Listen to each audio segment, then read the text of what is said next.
হাত উঁচু করেন। শপথ নেওয়ার সময় এখন। শপথ নিতে হবে। আমার ভাই আমাদেরকে শিখিয়ে গিয়েছেন যে জীবন দিতে হবে ইসলামের জন্য, দেশের জন্য।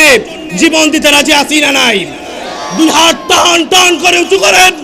রাজি আছি না নাই? মুষ্টিবদ্ধ হন, আমার সাথে তাকবীর দেন, বলেন নারায়ে তাকবীর, নারায়ে তাকবীর, নারায়ে তাকবীর। আমরা সবাই রাসূল সেনা, ভয় করি না বুলেট বোমা। দুনিয়ার মুসলিম, দুনিয়ার মুসলিম। ওসমান হাদির মতো হাজারো যুবক বাংলার ঘরে ঘরে আছে, কথা বলেন ঠিক কিনা?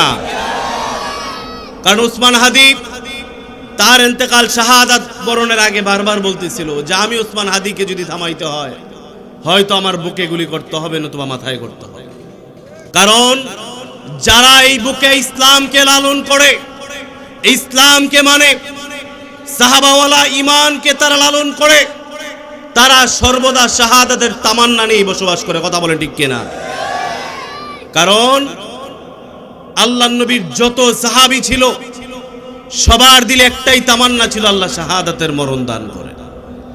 কারণ পৃথিবীতে তো অনেক মানুষই মারা যায়, কেউ তো থাকতে পারে নাই, কেউ থাকতে পারছে? ক্ষমতাওয়ালারাও নাই, আল্লাহ প্রেমীরাও নাই, আল্লাহর দুশমনেরাও নাই। মোট কথা হলো পৃথিবী তো থাকার জায়গা। থাকার জায়গা, আসতে বললেন থাকার জায়গা। আমি তো বলি যে না, ফেরাউন, নমরুদ, আবু জাহেল, উতবা, সায়েবা কেউ পৃথিবীতে থাকে নাই, কথা ঠিক? এদেরকে একদিকে রাখেন। বাবা আদম আলাইহিমুস সালাতু ওয়াস সালাম থেকে নূহ নবীনা আলাইহিমুস সালাতু ওয়াস সালাম, দাউদ নবীনা আলাইহিমুস সালাতু ওয়াস সালাম, ইব্রাহিম খলিলুল্লাহ, মুসা কালিমুল্লাহ, ঈসা রূহুল্লাহ, জনাবে মুহাম্মদুর রাসূলুল্লাহ সাল্লাল্লাহু আলাইহি ওয়াসাল্লাম সহ কেউ পৃথিবীতে থাকতে পারে নাই, কথা বলেন ঠিক কিনা? অতএব কোনো কায়দায় তো থাকা যাবে না। কোনো কায়দায় থাকা যাবে? ক্ষমতা বলেন, আল্লাহ প্রেম বলেন, কোনো কায়দায় থাকা যাবে না। এই জন্য আমাদেরও দিলের তামান্না হবে যে আমরাও শাহাদাত বরণ করতে চাই, শাহাদাতের পেয়ালা আমরাও পান করতে চাই, কথা ঠিক না বেঠিক বলেন? কারণ মারা তো মানুষ কত ভাবেই যায়। কেউ মদ খাইতে খাইতে মারা যায়, আছে না নেই? কেউ জুয়ার আসরে বসে মারা যায়, কেউ নাটক সিনেমা দেখতে দেখতে মারা যায়, আবার কেউ হাদির মতো ইসলামের কথা, দেশের কথা, জুমার নামাজ শেষ করে ছেলেটা বাসায় অথবা কোথাও ফিরছিল, ওই সময়টা ছেলে শাহাদাত বরণ করেছে। দেখেন তার কপালকে, এক শুক্রবারে সে গুলিবিদ্ধ হলো, আরেক শুক্রবারে গিয়ে সে শাহাদাত বরণ করলেন। নসিবটা কত সুন্দর। আসলে আমাদের যদি চিন্তা চেতনা এরকম হয়, আমাদেরকে আল্লাহ এরকম মরণ দান করতে পারে, পারে কি পারে না? কারণ মরে তো যেতেই হবে। এই জন্য যেন মরণটা সুন্দর হয়, মরণটা যেন সুন্দর হয়, আল্লাহর জন্য হয়, আল্লাহ রাসূলের জন্য হয়। এই জন্য নিজেকে প্রস্তুত করতে রাজি আছি তো নাকি? জোর বলেন আছি তো নাকি? ইনশাআল্লাহ। আমাদের মুরব্বীরা বলতেছিলেন, আমরাও বলতেছিলাম, ও ফেসিস গোষ্ঠী, ও ভারতের দালালেরা, তোমরা এক হাদিকে শেষ করেছো। আমরা বিশ্বাস করি এক হাদি শাহাদাত বরণ করেছে, হাজারো হাদি বাংলার জমিনে ঘরে ঘরে পয়দা হয়েছে, কথা বলে ঠিক কিনা? কারণ বাংলার যুবকেরা এই হাদির শাহাদাত থেকে প্রেরণা অর্জন করেছে যে আমরাও দেশকে ভালোবেসে, ইসলামকে ভালোবেসে, যখন এই দেশের জন্য, ইসলামের জন্য যদি জীবন দিতে হয়, আমরাও রাজি আছি না নাই? জোরে বলেন আছি না নাই? নারায়ে তাকবীর, নারায়ে তাকবীর, নারায়ে তাকবীর। আওয়াজ হয় না, আওয়াজ হয় না, আমার সাথে আওয়াজ দিতে হবে। নারায়ে তাকবীর, নারায়ে তাকবীর। বাংলাদেশের মুসলমানের ভিতরে ইসলামের প্রতি, কোরআনের প্রতি, হাদিসের প্রতি আগেও মুহাব্বত ছিল, এখনো আছে। জোরে বলেন ঠিক না বেঠিক? কিন্তু 16 বছর ফ্যাসিস্টের কারণে দেখাইতে পারেনি, কথা ঠিক না? আরে এই যুবকগুলাই তো দেখতাম বিভিন্ন কনসার্টে জায়গায় জায়গায় দৌড়াইতো। আজকে 5ই আগস্টের পরে দেখি এই যুবকগুলোই আবার এদের মধ্য থেকে একাংশ যারা নারায়ে তাকবীরের স্লোগান দেয়। কথা ঠিক বলি নাই? দেখলাম কালকে হাদির জানাজায় আমার এক যুবক ভাই নারায়ে তাকবীরের স্লোগান দিচ্ছে। আমাদের দিল এটাই চাচ্ছে, জাল্লা এমন একটা জেনারেশন দেখান। কারণ সাহাবী দেখি নাই, সাহাবী দেখা নসিব হয় নাই, রাসূলের জমানায় জন্ম নেই নাই, কিন্তু হাদির মতো যুবক আল্লাহ দেখিয়ে দিচ্ছে। এরকম অনেক যুবক দেখেছি যারা এখন শপথ নিচ্ছে যে আমরাও ইসলামের জন্য জীবন দিতে প্রস্তুত। আমার যুবক ভাইদের আয়োজন, এরাই তো ওই ধরনের যুবক যারা ইসলামের জন্য জীবন দিতে প্রস্তুত। কথা ঠিক কিনা বলে? কারণ সাহাবীদের দিলের তামান্না সর্বদা একটাই ছিল যে আমরা ইসলামের জন্য, নবীর জন্য নিজের জীবন দিয়ে দিব। কথা ঠিক কিনা বলে? আল্লাহ নবীর 2 সাহাবী, তাদের দিলে কেমন শাহাদাতের তামান্না ছিল দেখেন। উহুদের যুদ্ধের সময় 2 সাহাবী উহুদের যুদ্ধের দিকে যাচ্ছে। একজনের নাম সাঈদ ইবনে আবি ওয়াক্কাস, আরেকজন হল আব্দুল্লাহ ইবনে জাহাশ। তো 2 আল্লাহর বান্দা উহুদের ময়দানের দিকে যায় ঘোড়ার পিঠে দুজন। আব্দুল্লাহ ইবনে জাহাশ সাঈদ ইবনে আবি ওয়াক্কাসের দিকে তাকায় বলে, ভাইজান চলেন আমরা 2 জন 2টা দোয়া করি। কারণ যারা শাহাদাতের দিকে, যারা জিহাদের ময়দানে রওনা করে, তাদের সমস্ত দোয়া কবুল করেন কে? জোরে বলেন কে? আব্দুল্লাহ ইবনে জাহাশ বলেন যে ভাইজান দোয়া করি, চলেন 2 জন 2টা। সাঈদ ইবনে আবি ওয়াক্কাস বলে চলো করি, কিন্তু শর্ত আছে, একজন দোয়া করব, একজনের দোয়া আরেকজন শুনবো না, কিন্তু আমিন বলবো। আব্দুল্লাহ ইবনে জাহাশ বলে ভাইজান করেন দোয়া। সাঈদ ইবনে আবি ওয়াক্কাস দোয়া করছে, বলে ও আব্দুল্লাহ ইবনে জাহাশ এবার তুমি বলো আমিন। আব্দুল্লাহ ইবনে জাহাশ বলে আমিন। বলে ভাইজান সাঈদ আমি এবার দোয়া করি, আপনিও বলবেন আমিন। সাঈদ ইবনে আবি ওয়াক্কাস বলেন ঠিক আছে তুমি বলো দোয়া। আব্দুল্লাহ ইবনে জাহাশ দোয়া করলেন, সাঈদ ইবনে আবি ওয়াক্কাস বললেন আমিন। এখন সারা রাত্র ঘোড়া চালাইছে, সারাদিন ঘোড়া চালাইছে। উহুদের ময়দানে যখন ঢুকবে তখন বলে ভাইজান এই যে উহুদের ময়দানে ঢুকবো, জীবিত বের হতে পারি নাও পারি, আমার হয়তো বা শাহাদাত হয়ে যেতে পারে, কিন্তু আমি যে আপনার দোয়ায় আমিন বললাম, আপনি আমার দোয়ায় আমিন বললেন, কি দোয়া করলেন সেটা একটু জানা দরকার। বলে কি দোয়া যে করলাম এটা একটু আমাকে বলেন। সাঈদ ইবনে আবি ওয়াক্কাস বলেন যে কি বলবো? বলে হ্যাঁ আপনি যেহেতু বড় ভাই আপনিই বলেন। সাঈদ ইবনে আবি ওয়াক্কাস থেকে আব্দুল্লাহ ইবনে জাহাশ বয়সে কিছুটা ছোট। সাঈদ ইবনে আবি ওয়াক্কাস এমন এক সাহাবী যার ব্যাপারে জান্নাতের ঘোষণা নবী মুহাম্মদুর রাসূলুল্লাহ নিজেই দিয়েছেন। যেই 10 জন সাহাবীর কথা আল্লাহ রাসূল বলেছেন যে তুমি জান্নাতি, তুমি জান্নাতি, তুমি জান্নাতি, তার ভিতরে সাঈদ ইবনে আবি ওয়াক্কাস একজন।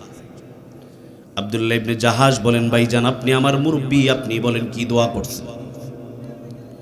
বলে আব্দুল্লাহ তাহলে শোনো আমি কি দোয়া করেছি। বলে আমি দোয়া করেছি আল্লাহ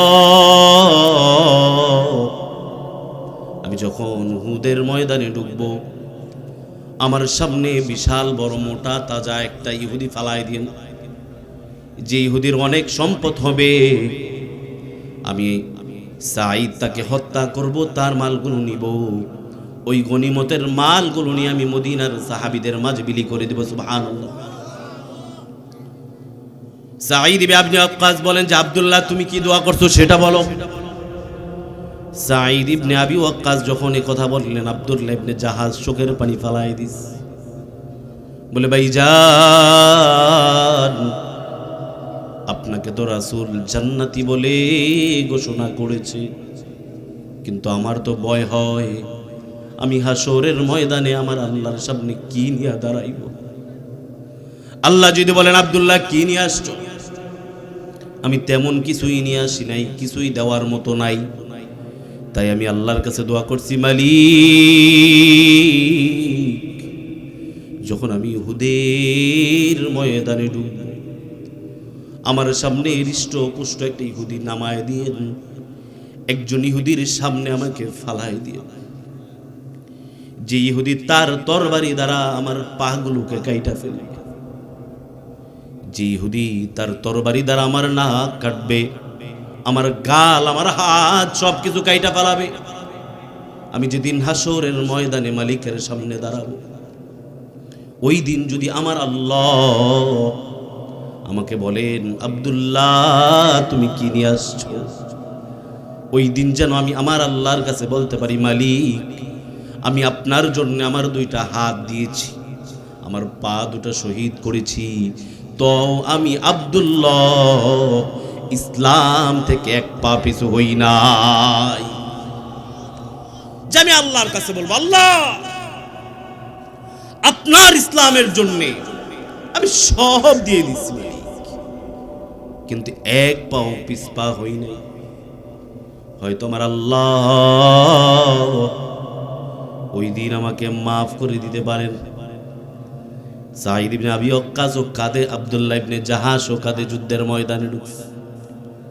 সমস্ত সাহাবাদের দিলের তামান্না এমনই ছিল যে আল্লাহ আপনি আমাদেরকে শাহাদাতের মরণ দান করেন। সবাই বলি আমিন। কারণ মরে তো যেতেই হবে, মরতে তো হবে। মরাটা যদি শাহাদাতের মরণ হয়, হাদিসে পাকে পাওয়া যায় যতগুলো মরণ আছে সবচেয়ে সহজ মরণ হলো শাহাদাতের। বলে যিনি শহীদ হন তার মরণটা একটা পিপিলিকা কামড় দিলে যতটুকু ব্যথা পাওয়া যায়, বলে তার থেকেও কম ব্যথা পাওয়া যায় একজন মানুষ যখন শহীদ হয়। যারা বলেন না সুবহানাল্লাহ। তো সাহাবীদের ভিতরে সব সময় একটা তামান্না ঘুরতো যে আল্লাহ শহীদ হব, শহীদ হব, শহীদ হব। আর আমাদের অবস্থা, যদি একদিক দিয়ে একটা গ্রেনেড ফুরাইতারেও কোন দিক দিয়ে একদিকে ফলাইব, আছে না নাই? তা আমরা আল্লাহর কাছে সবসময় দোয়া করব, মালিক আমাদের মরণটা যেন সুন্দর হয়। আমিন বলেন। ওগো আল্লাহ আপনি আমাদের মরণটা নামাজের হালতে দিয়েন। আমিন বলেন। আল্লাহ আপনি আমাদের মরণটা বাইতুল্লাহ জিয়ারত অবস্থায় দিয়েন। আল্লাহ আপনি আমাদের মরণটা রমজান মাসে দিয়েন। আল্লাহ আপনি আমাদের মরণটা রাসূলের রওজার সামনে দাঁড়ায় দিয়েন। কারণ যার মরণ সুন্দর তার কবর সুন্দর, যার মরণ সুন্দর না তার কবর সুন্দর না। কথা বলেন ঠিক কি না? আমরা অনেক সময় চিন্তা করি, হুজুরের কাছে যাই যে হুজুর মরলে কবর উত্তর দিব কেমনে, বলে কি বলে না? তা আমরা বলি যে মরণটা, জীবন যাপনটা সুন্দর করো, মরণটা সুন্দর হোক, কবরটা অটোমেটিকলি সুন্দর হবে। কথা বলেন ঠিক না বেঠিক? কবরে প্রশ্ন উত্তর হবে কয়টা? জোরে বলেন কয়টা? কয়টা? এক নাম্বার কি? আমার রব্বুকা, তোমার রব কে? জোরে বলেন কে? আমাদের রব হলেন আল্লাহ, রব্বি আল্লাহ। আমাদের রবের নাম কি? জোরে বলেন কি নাম? বলে দুনিয়ার মানুষ যখন কবরে যাবে তার প্রথম প্রশ্ন রব্বি আল্লাহ, আমার রব্বুকা, তোমার রব কে? বান্দা বলবে রব্বি আল্লাহ। কারা উত্তর দিতে পারবে? যারা 5 ওয়াক্ত নামাজ মসজিদে গিয়ে পড়ছে, সিজদায় গেছে, রুকুতে গেছে, রুকুতে গিয়ে বলেছে সুবহানা রাব্বিয়াল আযীম, সিজদায় গিয়ে বলেছে সুবহানা রাব্বিয়াল আলা। ওই ব্যক্তিকে যদি প্রশ্ন করা হয় তোমার রব কে, অকপটে বলে ফেলবে রব্বি আল্লাহ, আমার রব হলেন কে? আর যে ব্যক্তি নামাজও পড়ে নাই, রোজাও রাখে নাই, সিজদা দেয় নাই, সে উত্তর দিতে পারবে নাকি? যারা বলেন পারবে, সে বলবে লা আদরি, লা আদরি, না না কিছুই জানি না, কিছুই জানি না। আরে নিজের জীবনটা কেমন ভাবে মুমিন মুসলমান গঠন করো যে তোমার উত্তর তোমার দেওয়া লাগবে না, তোমার উত্তর স্বয়ং আল্লাহ দিয়ে দিবে। রাবেয়া বস্রী যখন কবরে গেছে, ফেরেশতারা আসছে, আয়েশা বলে, এ রাবেয়া বলো তোমার রব কে? রাবেয়া তো আল্লাহর সাথে সম্পর্ক গভীর, আল্লাহর সাথে যার সম্পর্ক যত গভীর তার তো ওই রকমই বিশ্বাস আল্লাহর কাছে। রাবেয়া বলেন যে তোমরা কই থেকে আসছো? ফেরেশতাদেরকে প্রশ্ন করে। বলে আসমান থেকে। বলে আসমান কতটুকু দূরে? বলে হাজার হাজার মাইল কে মাইল, মিলিয়ন টিলিয়ন মাইল দূরে। বলে আমি আসছি কতটুকু উপর থেকে? বলে মাত্র 3.5 হাত। বলে তোমরা যদি মাইলকে মাইল, মিলিয়ন টিলিয়ন মাইল দূর থেকে এসেও আমার রবের নাম মনে থাকে, আমি রাবেয়া কি 3.5 হাত নিচে এসে রবকে ভুলে গেছি নাকি? বলে আরে 3.5 হাত মাটির নিচে এসে আমার রবকে ভুলে যাবো? কেমনে সম্ভব এটা? মালিককেই বলো না, আমি কার বান্দা? ওরে গোলাম, আল্লাহর সাথে সম্পর্কটা এরকম কর। দুনিয়াতে বহু আল্লাহ পাগল ছিল যাদের কাছে খাওয়া ভালো লাগে না, পড়া ভালো লাগে না, আরাম ভালো লাগে না, বিবি ভালো লাগে না, সন্তান ভালো লাগে না, শুধু বলে আল্লাহ আল্লাহ আল্লাহ আল্লাহ আল্লাহ আল্লাহ আল্লাহ।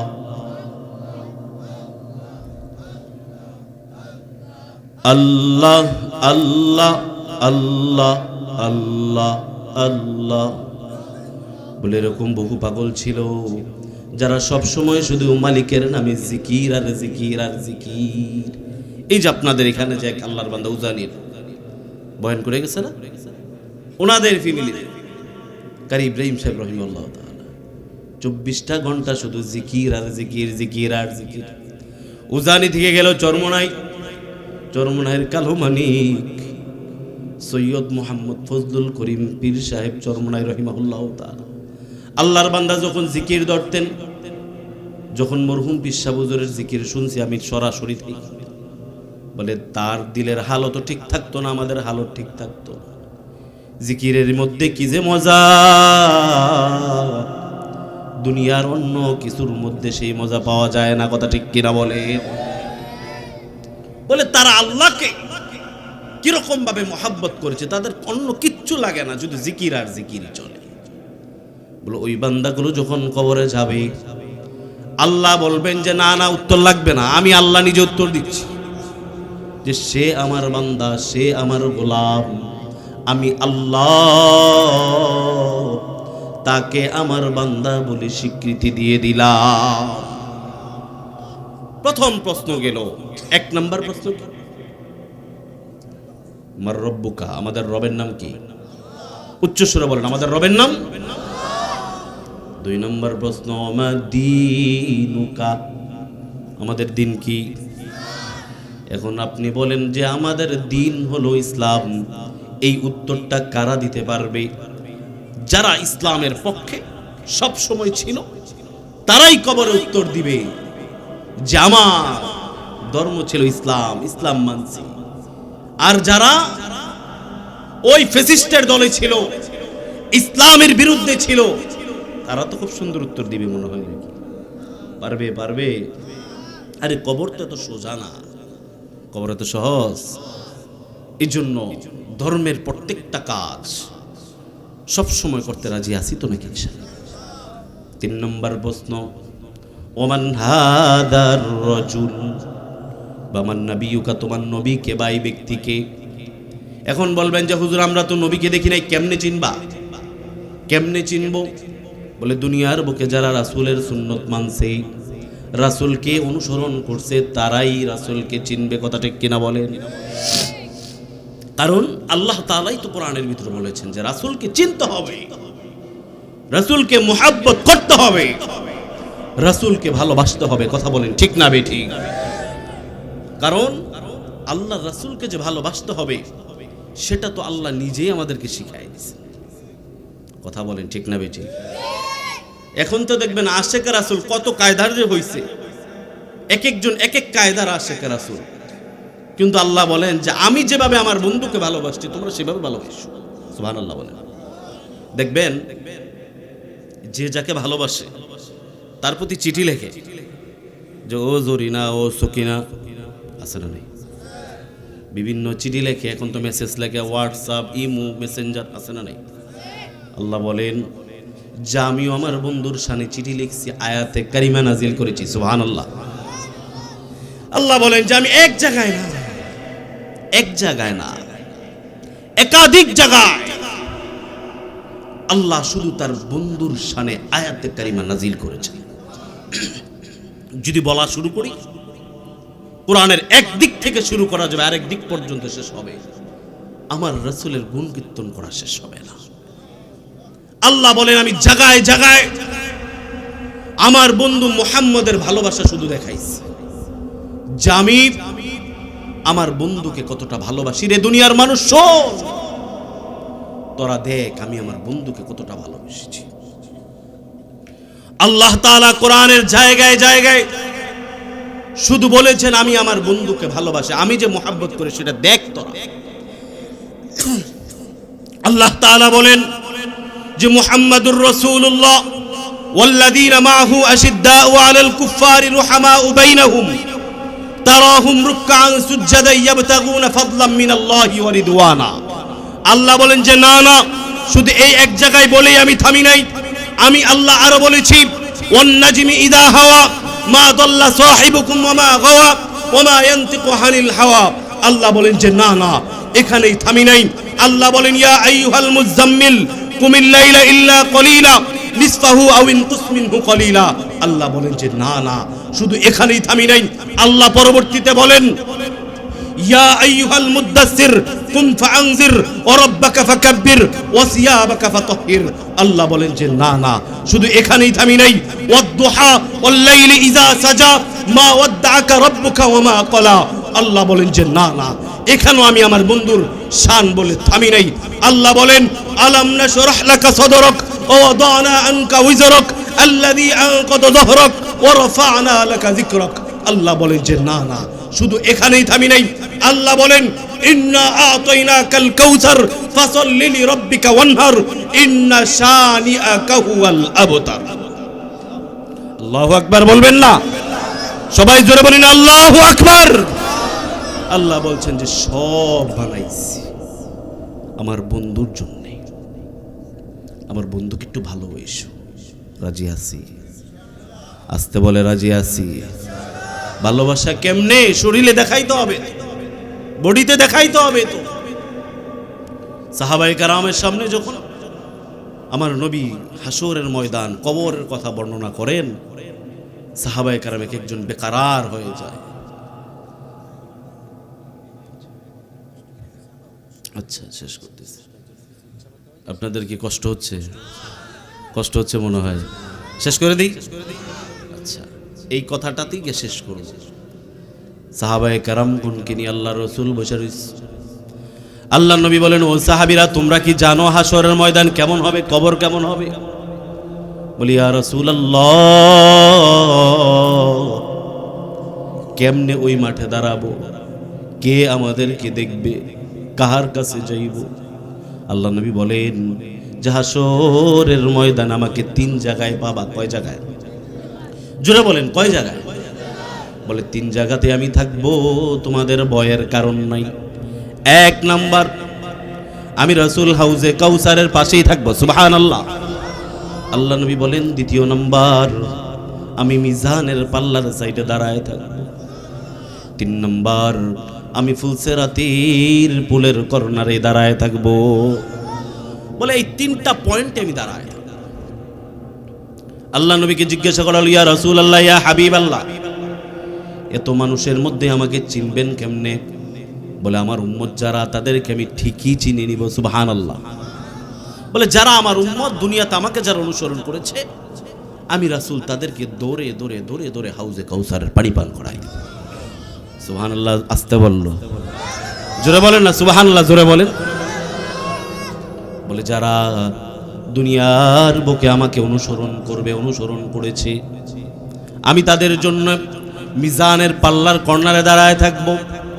আমি দেখব আমার কোন উম্মতের একটা নেকি কম হয় কিনা। আল্লাহ রাসূলকে জিজ্ঞাসা করা হলো ইয়া রাসূলুল্লাহ, ইয়া হাবিবাল্লাহ, কম হলে কি করবেন? বলে আমি সাথে সাথে সিজদায় লুটায় পড়বো। সুবহানাল্লাহ। বলে আমি সিজদায় লুটায়া আমার আল্লাহকে বলবো, আল্লাহ,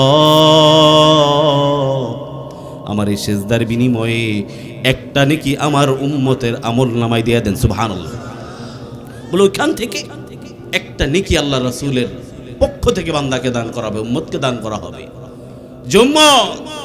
এই একটা নেকি তোমার পাল্লায় দিলাম, তোমার নেকির পাল্লা বাড়ি হয়ে যাবে, বদির পাল্লা হালকা হয়ে যাবে, তুমি জান্নাতে চলে যাবে। আল্লাহ রাসূল বলেন যে মানুষগুলো যখন ফুলসেরাতের পুলের উপরে উঠবে, কেটে কেটে কেউ জাহান্নামে পড়ে যাবে, আমি ওই ফুলসেরাতের পুলের কর্নারে দাঁড়ায় থাকবো, দেখব আমার কোন উম্মত কোথায় যায়, আমি তাদেরকে ধরে ধরে ফুলসেরাতের পুলটাকে পার করাই। এই হলো আমাদের রাসূলের অবস্থা, রাসূলের মুহাব্বত তার বান্দার প্রতি এরকম। কিন্তু বান্দার ভালোবাসাও তো আল্লাহ রাসূলের প্রতি থাকা দরকার আছে না নাই? কারণ প্রেমিকার জন্য জীবন দিতে প্রস্তুত, রাসূলের জন্য জীবন দিতে প্রস্তুত না, আছে না নাই? অনেক যুবক এরকম দেখা যায়, প্রেম করছে এক মগির লগে, এটার লেগে হাত কাটা শুরু করে, কেউ কেউ শরীরের ভিতরে সিটটা নামলে, হে আছে না নাই? এই আছে, এই এলাকা আছে কি? সব জায়গাতে আছে। আমার তো বিশ্বাস এই এলাকাতে নাই, যদি থাকতো এত সুন্দর মাহফিল হয়নি। আবার এইগুলো আমাদের বাদ দিতে হবে। এই দিলের ভিতরে ভালোবাসা থাকবে একমাত্র কার? জোরে বলেন কার? আল্লাহর ভালোবাসা, আল্লাহর রাসূলের ভালোবাসা। যারা ইসলামের পক্ষে, আমরা তাদের পক্ষে আছি। জোরে বলেন আছি না নাই? কারণ বহু সময় গেছে তো, তন্ত্রমন্ত্র বহুত দেখছেন, এবার একটু ইসলামকে সামনে আনা দরকার। দরকার কি দরকার না? এতদিন তো একটা কথা কইতাম যে হুজুর ও জামু কোন দিকে, একজনকে যাও ডাইনে, আরেকজনকে যাও বামে, জামু কই ছিল না? এখন তো আলহামদুলিল্লাহ যতগুলো ইসলামিক দল সবগুলো এক হয়ে গেছে। এখানে আঙ্গুল কয়টা? ওই কয়টা দল, কয়টা এক হইছে? 8টা এক হইছে। এখন তো আর বলার সুযোগ নাই যে সাইকুল হাদিস সাহেবের পোলায় কয় একদিকে, পিসা হুজুরের ছেলে বলে একদিকে। এখন তো সবাই একদিকেই কয়, কথা বলে না। তা ইসলামের পক্ষে থাকবেন তো নাকি ইনশাআল্লাহ? আমি আমার দলের কথা বলছি না, আমি বলছি না যে আপনি আমার দলেই আসেন, আমি বলছি যে না, আমরা সবাই ইসলামকে ভালোবাসি, কোরআনকে বুকে লালন করি। যারা ইসলামের পক্ষে, আমরা তাদের পক্ষে থাকতে রাজি আছি না নাই? সে যেই হোক, 8 দল থেকে যাকেই দেওয়া হয়, আমরা তাদের পক্ষেই থাকবো। রাজি আছি? রাজি আছি ইনশাআল্লাহ। কোন কোন যুবক ভাইরা রাজি আছে? হাত দেখি তো ইনশাআল্লাহ। নারায়ে তাকবীর, নারায়ে তাকবীর। হাত নামান, হাত নামান। রাসূলকে ভালোবাসি তো, ভালোবাসি তো ইনশাআল্লাহ। রাসূলের শাফাআত চাইতো নাকি ইনশাআল্লাহ? আল্লাহ রাসূলের শাফাআত চাই, রাসূলের সুন্নত মানব। এখন মুখে দাড়ি নাই, আজকে রাসূলের শান শুনে, মান শুনে যে হুজুর আজকে আপনার হাতে হাত রাইখা ওয়াদা করব আজকে থেকে মুখে দাড়ি রাখবো, এরকম কোন যুবক আছেন? একজন দাঁড়ান, যদি দাঁড়ান আপনি আমার সামনে আসেন, আমি আপনার জন্য দোয়া করব। আল্লাহ তাআলা যদি জান্নাতে যাইতে পারি, আল্লাহ তাআলা যেন আপনাকে আমার জান্নাতের সাথী বানায়। আসেন আসেন আসেন আসেন, সামনে আসেন। আর আল্লাহর কোনো বান্দা নাই? এ যুবকরা কেউ নাই? এই যুবক ভাইয়েরা সামনে আসেন, একটু ফ্রেন্ড এদিক দেন। আল্লাহ, আর কোনো যুবক ভাই নাই? আর কোনো যুবক ভাই নাই? ভাইরে, জিন্দিগিতে কে কখন চলে যায় কেউ বলতে পারি না। কেউ বলতে পারেন? কেউ হাদি জানতো না, সে চলে যাবে, কিন্তু সে আজকে ইসলামের উপরে ছিল, তার জন্য সবাই দোয়া করে। আমার এই যুবক ভাই দোয়া করছে, নিয়ত করেছে, ভাই নামেন, ভাই মাথা নামান, নিয়ত করছে দাড়িগুলো রাখবে। আল্লাহ তাআলা যেন আমার এই ভাইকে দ্বীনের একজন খাদেম হিসাবে কবুল করে। সবাই বলি আমিন। আল্লাহর কোন বান্দা আসিস রে যুবক, সামনে আয়, আমি তোর জন্য দোয়া করে দিব। আল্লাহর কোন বান্দা আছিস? ভাই আয়, আয়, তোর জন্য দিল থেকে দোয়া করব। আমার কোন ভাই আছিস? আয়, আল্লাহর বান্দা যুবকরা সামনে আয়। যুবকদের মাহফিল, ওয়াদা কর, ওয়াদা কর, আমি তোদের জন্য দোয়া করে দিব। আল্লাহ তাআলা যেন তোদেরকেও কবুল করে। আমার এই ভাই এই যে নিয়ত করছে, কত সুন্দর মানুষ, দাড়িগুলো রাখবে, মাশাআল্লাহ। আল্লাহ আমার এই ভাইকেও দিনের জন্য কবুল করুক, তার আওলাদ বর্গের ভিতর বরকত দান করুক। আল্লাহর আর কোন বান্দা আছে? যুবক ভাই, এটা বাবার সুযোগ নাই যে দাড়ি থাকলেই বুড়া হয়ে যাব, যে না। আমি বলি যে বুড়া তো দাড়িতে হয় না, দাড়ির ভিতর বিশাল সৌন্দর্য, দাড়ি রাসূলের শান। আল্লাহর কোন বান্দা আছেন যে হুজুর আমি দাড়িটা রেখে দিব? এমন কোন আল্লাহর বান্দা নাই? আল্লাহর কোন বান্দা নাই যে হুজুর আমি আপনার সাথে ওয়াদা করলাম দাড়িটা রেখে দেব? শুধু যুবক না, বয়স্কদের ভিতরে যদি এরকম কেউ থাকেন যে হুজুর আমি ওয়াদা করলাম আজকে থেকে আমি ওয়াদা করলাম কোনোদিন রাসূলের কলিজায় আঘাত দিব না। এরকম কে কে রাজি আছি দেখি তো দুটো হাত ইনশাআল্লাহ। মাশাআল্লাহ মাশাআল্লাহ, এই যে ওয়াদা করলাম আল্লাহ, হাত টান টান করেন, টান টান করেন, টান টান করেন। ও মালিক, আপনি হাতগুলো দেখেন, এই হাতগুলো আপনার জন্য উঠাইছে, এই যুবকগুলো ওয়াদা করছে। আল্লাহ, এই যুবকগুলোকে দ্বীনের জন্য কবুল করেন, আমার এই যুবক ভাইদেরকে দ্বীনের জন্য কবুল করেন, ইসলামের পক্ষে থাকার তৌফিক দেন। যারা আয়োজন করছে মালিক তাদেরকে কবুল করেন, এই মাহফিল যেন কিয়ামত পর্যন্ত হে মালিক কবুল করেন। আমার এই যুবক ভাইদের সবার এই আয়োজনকে কবুল করেন বলে আমিন। যে সমস্ত ভাইদের হাত নামান, হাত নামান। কবরবাসীদের রুহের মাগফিরাত কামনায় মাহফিল। দেখেন আজকে অনেক মানুষ কবরস্থ হয়ে গেছে। আমি মাঝে মাঝে চিন্তা করি যে দুনিয়াতে তো শীত লাগলে কম্বল দেওয়া যায়, চাদর দেওয়া যায়, কবরটা যেমন গরম তেমন ঠান্ডা, কথা ঠিক কিনা বলেন? এখানে তো অনেক মানুষ এমন আছেন যারা এখান থেকে বয়ান শেষ করে বাড়িতে যাবেন, গিয়ে মাকে খুঁজে পাবেন না, আছে না? যারা বলেন আছে না নাই? এরকম বহু মানুষ এখানে আছেন যারা বাড়িতে যাবেন, মাকে মা বলে ডাকবে কিন্তু মাকে পাবে না, আছে না নাই? আরে ভাই, আমিও তো একজন এতিম সন্তান। আমি যদি এখন বাড়িতে যাই বাবা বলে ডাক দেই, আমার বাবাটাকে সারা দেওয়ার বাবাও দুনিয়াতে নাই। কয় দিনের দুনিয়া, কে থাকছে দুনিয়ায়? এখান থেকে মাহফিল শেষ করে বাড়িতে যাইতে পারবো কোনো গ্যারান্টি আছে? জোরে বলেন গ্যারান্টি আছে? কোনো গ্যারান্টি নাই, কোনো গ্যারান্টি নাই। ও বান্দা, চোখ বন্ধ করে চিন্তা করো যে আজকে এই সময় আমি মারা যাই, হয়তো ভাই মাইক দিয়ে ঘোষণা হয়ে যাবে আব্দুল করিম, আব্দুর রহিম দুনিয়াতে নাই, হতে পারে কি পারে না? যদি মারা যান তখনই বোঝা যাবে দুনিয়াটা কত কঠিন, কথা ঠিক কিনা? আরে আমি তো অনেক আপনজন হারাইছি, যাদের ব্যাপারে মাইকে মাইকে ঘোষণা হয়েছে, বলে অমুক নাই তুমুক নাই। এমনও মানুষ ছিল যাদের হাজার হাজার কোটি টাকার মালিক, তাদেরকেও বাড়িতে রাখে নাই। যেই স্ত্রীর জন্য সব সাজাইছে, ওই স্ত্রীটাও কিন্তু বলবে না যে একটা ঘন্টা রাইখা দিই, একটা দিন রাইখা দিই, বলবে। জোরে বলেন, রাখবে? যে সন্তানকে বিদেশে পাঠাইছেন, টাকা ধার দেনা কইরা বড় বানাইছেন, শিক্ষিত বানাইছেন, ওই সন্তানটাও বলবে না যে আব্বার লাস্টে একদিন থাকুক। এটা না বইলাই বলবে মসজিদের মাইকে এলান হো, ওই সময় জানাজা, ওই সময় দাফন কাফন, কথা ঠিক কিনা বলেন? সাথে সাথেই পেরেশানি শুরু হয়ে যায়। কত তাড়াতাড়ি দাফন দেওয়া যায়, কত তাড়াতাড়ি কবরে রাখা যায়, কথা ঠিক কিনা বলেন? বলবে শুধু তাই নয়, তুমি তো থাকতা এসি ঘরে, এয়ার কন্ডিশনালা ঘরে, তোমার রুমের জাজিমটা বিশাল মোটা ছিল, তুমি সেই আব্দুল্লাহ যাকে এখন খাট থেকে নামাই দিস, মসজিদের ওই দুলা মাখা খাটিয়াটা নিয়ে আস। বলে মানুষটার জন্যে ওই খাটিয়াটার উপরে একটা চাদরও বিছায় না, কথা ঠিক কিনা বলেন? দেখবেন ওই খাটিয়ার ভিতরে একটা চাদরও দেয় না, ওই চাদরটাও দেয় না, ভালো মতো ধোয়ও না। বলে মসজিদের খাটিয়াটা দইরা তোমার ঘরের কর্নারে নিয়ে আস। একটা বারের জন্য বলে না যে খাটের উপরে একটা চাদর বিছায়া দাও। মসজিদের খাটিয়াটাই না, তোমাকে ওই খাটিয়ার উপরে চাদর ছাড়াই শোয়ায় দেয়। ঘরের ভিতরে সবচেয়ে পুরান চাদরটাও পরে দিয়ে দেয়, দামি চাদরটাও মানুষ দিতে চায় না, কথা ঠিক কিনা বলেন? ওরে মুমিন মুসলমান, কিসের অহংকার, কিসের তাকাব্বুরি, কিসের অহংকার, কিসের তাকাব্বুরি?